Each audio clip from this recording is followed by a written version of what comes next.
Surface plates. Operators and machinists use surface plate techniques mainly to lay out castings and raw stock and to measure parts.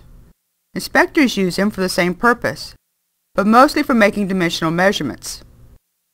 Many reference surfaces on component parts or assemblies are established by planes. The ideal plane for dimensional measurement should be perfectly flat, but since nothing is perfect, we must settle for the next best thing. This is a surface plate. Surface plates provide a true, flat reference surface for dimensional measurement. They are a simulated datum plane. The primary measurement made when using the surface plane is height. This is true because all measurements made on the surface plate are made from the plate up. There are different materials from which surface plates are made. Two of the main materials are cast iron and granite, which is a stone. Cast iron and granite surfaces have their good and bad points. For the purpose of this discussion, we will be talking about granite surfaces. The advantages of using granite surface plates include: damaged areas do not produce raised material, they are highly resistant to wear, they will not rust, they are resistant to damage from chemicals that may be present on parts being inspected, and they are resistant to any significant temperature expansion. Some tips for the care of your surface plate is: do not abuse the surface plate. Do not place unnecessary objects on the surface plate. The surface plate is not a storage area.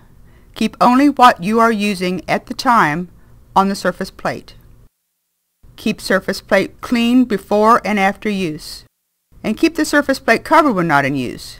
And do not set the objects on a surface plate when it's not in use. Surface plates, object placement and removal.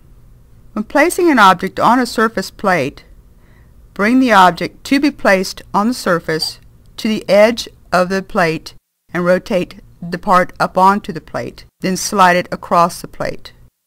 This will prevent damage by placing heavy objects directly on the surface of the part and causing damage to the surface of the part. There are many accessories that assist us with making measurements on a surface plate. A few of these will be discussed. Some of them are angle plates, V-blocks, matched V-blocks, stack gauge blocks, planar gauges, and fixed parallels.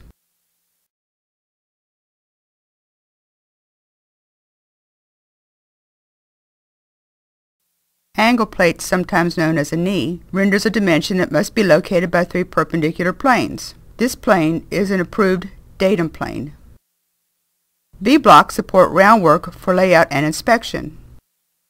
A V-block is used to establish a datum axis. Matched V-blocks can be used to contact multiple datum diameters. Then we have stacked gauge blocks. This is an accessory that used to reflect the actual distance from the plate up so that the comparisons can be made to the part being measured with a high degree of accuracy. Then we have fixed parallels. Fixed parallels are precision tools that are often used in production and inspection applications. They are rectangular in shape and come in various sizes. They are usually purchased in matched pairs, and these parallels are made to be parallel on all sides to within a tooling tolerance. The main purpose of a fixed parallel is to extend a reference surface where it is necessary. This reference surface can be either on a machine that is producing the part or on the surface plate during the inspection of the part. The image to the left in this slide designates the primary three datum surface contact points. They are primary, secondary, and tertiary. Primary is the supporting datum that must be contacted at the three highest points on the surface. This is usually accomplished by a flat datum locating surface such as surface plates. Secondary. This is the aligning datum that must be contacted at the two highest points on the surface. And tertiary. This is the stopping datum that must be contacted at the highest point on the surface. Surface plate tools and procedures. In this section we will be discussing surface plate gauges, such as a plane surface gauge and a surface gauge and indicator, and we will be discussing errors using surface gauges, such as loose clamps, too long indicator support rod, upright post not at 90 degrees for surface plate, and loose fine adjustment bolts. Plane surface gauge. In this slide you will see a picture of a plane surface gauge. Surface gauges are used in many measurement applications, but since they do not have direct reading scale, they are used in transfer or comparison measurements.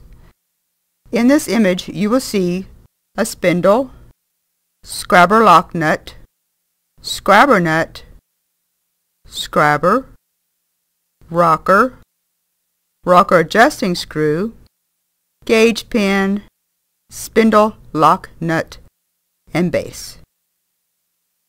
In this slide you see the surface gauge is transferring a dimension established by a stack of gauge blocks to the part in order to measure it. This measurement is simply a comparison of a known standard to the part. Notice here that the primary measurement made on the surface plate is height.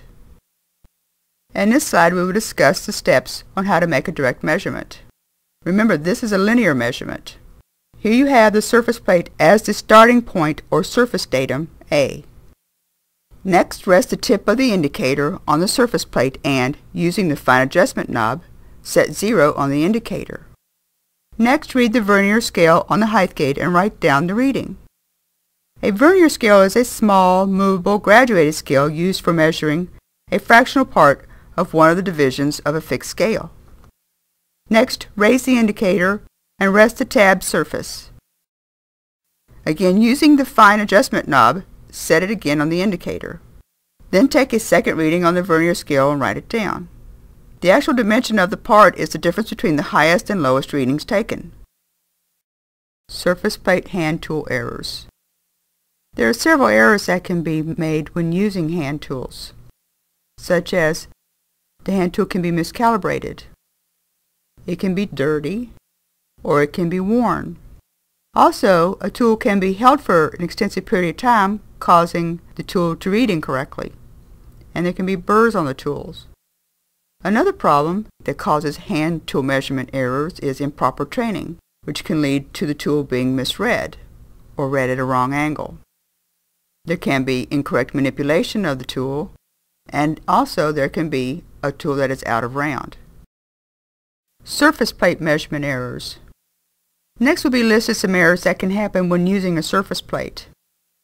For example, gauge blocks that are not rung together or not in proper size, clamps that are not tight enough to avoid part movement, excessive wear in high use areas, vibration from the workbench, parallelism where a workpiece is not parallel, the surface of the plate is not clean, support rod length has a cantilevered effect, and there's tip wear where a flat tip does not provide proper reading, and then there's errors with reading the scale and parallax errors where reading the scale from an angle other than 90 degrees.